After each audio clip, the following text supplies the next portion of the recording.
Hallelujah, ધન્યવાદ. આપણે પિતા પરમેશ્વરનો આભાર ભેગો ફરી આપણે બાઇબલ વાંચવાની દોડીને તે બધા આપણે દેવ બાપનો આભાર માટે વાત કરીએ છીએ. આજે આપણે બાઇબલ વાંચવામાં જવાના છે ને તેમાં આપણે ઉત્પત્તિ બીજો દેવ વાંચવાના છે.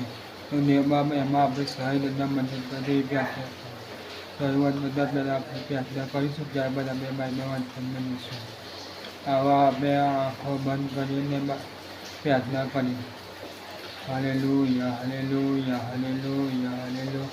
ધન્યવાદ, ધન્યવાદ, ધન્યવાદ, ધન્યવાદ. પિતા પરમેશ્વર, અમે તમારો છોકરો ધન્યવાદ કરો. આપણો સુંદર દિવસ આપ્યો, અત્યાર સુંદર સાથે સંભાળી સહાય મદદ કરી માટે અમે તમારો આભાર માન્યો છે. તમે સ્તુતિ કર્યો છે.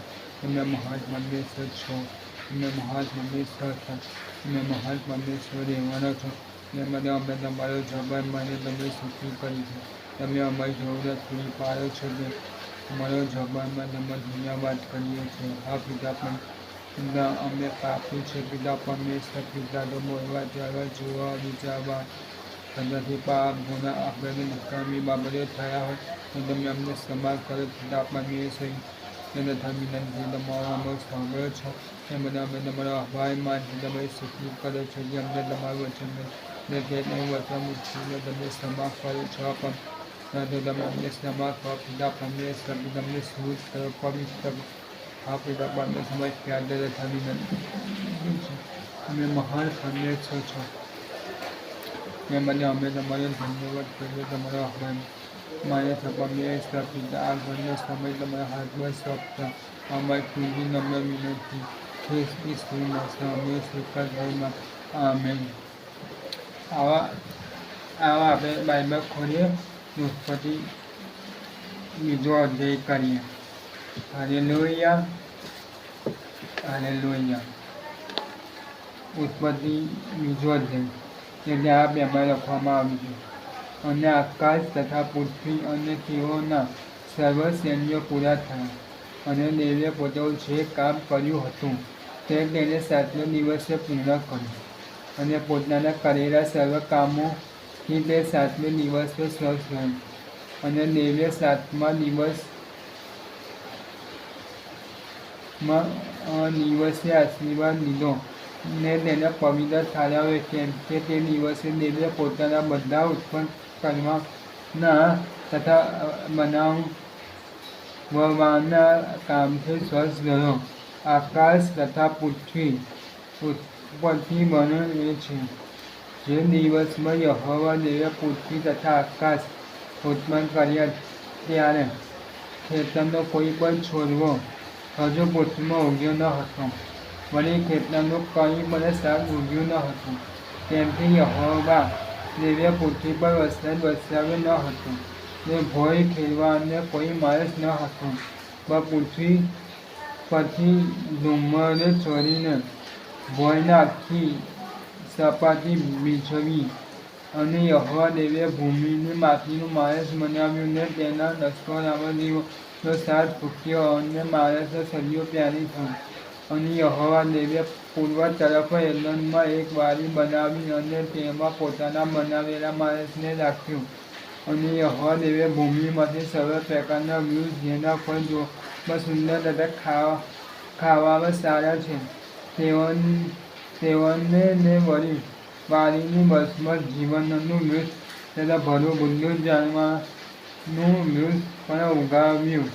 અને વાડીના પાણી પાવા સૌ એક નદી એદનમાંથી નીકળી અને ત્યાંથી તેના 4 ફાટા થયા. પહેલીનું નામ પીશોન. તે આખા હવીરિયા દેશને ઘેરે છે, જ્યાં સોનું છે. અને તે દેશનું સોનું સારું છે ને ત્યાં બદોલામ તથા એકીમ ભાષાણ છે. બીજી નદીનું નામ ગિહોન. તે આખા કુશ દેશને ઘેરે છે. અને ત્રીજી નદીનું નામ હેગીલ. તે આસુર દેશની પૂર્વ તરફ વહે છે. અને ચોથી નદીનું નામ ક્યાન છે. અને એદન વાડી ખેડવાને તથા તેનું રક્ષણ કરવાને યહોવા દેવે તે માણસને તેમાં રાખ્યો, અને યહોવા દેવે તે માણસને એવો હુકમ આપ્યો કે વાડીના હરે વૃક્ષનું ફળ તું ખાયા કર, બપોરું ગુનું જાણવાનો તારે ખાવું નહીં, તેમને જે દિવસે તું ખાશે તે જો દિવસે તું મળશે. અને યહોવા દેવે કહ્યું કે માણસ એકલો રહે તે સૌ નથી, હું તેને યોગ્ય એવી સહાયકારી સુજાવીશ. અને યહોવા દેવે ખેતરના હરેક જાનવરને તથા આકાશના હરેક પક્ષીને ભૂમિમાંથી ઉત્પન્ન કર્યા, અને તે માણસે તેઓનું નામ શું પાડશે એ જાણવાને તેઓને તેની પાસે લાવ્યા. અને તે માણસે હરેક જાનવરને જે નામ આપ્યું તે તેનું નામ પડ્યું. અને તે માણસે સર્વ ગ્રામ્ય પશુના તથા આકાશના પક્ષીઓના તથા સર્વ વન્ય પશુઓના નામ પાડ્યા, પણ આદમને યોગ્ય એવી સહાયકારી મળી નહીં. અને યહોવા દેવે આદમને ભર ઊંઘમાં નાખ્યો, અને તે ઊંઘી ગયો. ત્યાર પછી તેણે તેની પાસળીઓમાંથી એક લઈને તેને ઠેકાણે માંસ ભર્યું. અને યહોવા દેવે જે પાસળી માણસમાંથી લીધી હતી તેને એ સ્ત્રી બનાવીને માણસની પાસે તે લાવ્યો. અને તે માણસે કહ્યું કે આ મારા હાડકામાંનું હાડકું ને મારા માંસમાંનું માંસ છે. તે નારી કહેવાશે, કેમ કે તે નરમાંથી લીધેલી છે. એ સારું માણસ પોતાના મા બાપને છોડીને પોતાની પત્નીને વળગી લેશે, અને તેઓ એક દેહ થશે. અને તે માણસે તથા પત્ની બંને નાગા હતા, પણ તેઓ લાજતા ન હતા. આમેન. પ્રભુ પોતાના માથેલા વચનને આશીર્વાદિત કરે. પ્રાર્થના કરીએ. Hallelujah, hallelujah, hallelujah, hallelujah. ધન્યવાદ, ધન્યવાદ, ધન્યવાદ, ધન્યવાદ પિતા પરમેશ્વર. તમારો જવાબ માનીએ તમારી સ્તુતિ કરી રહ્યો છે.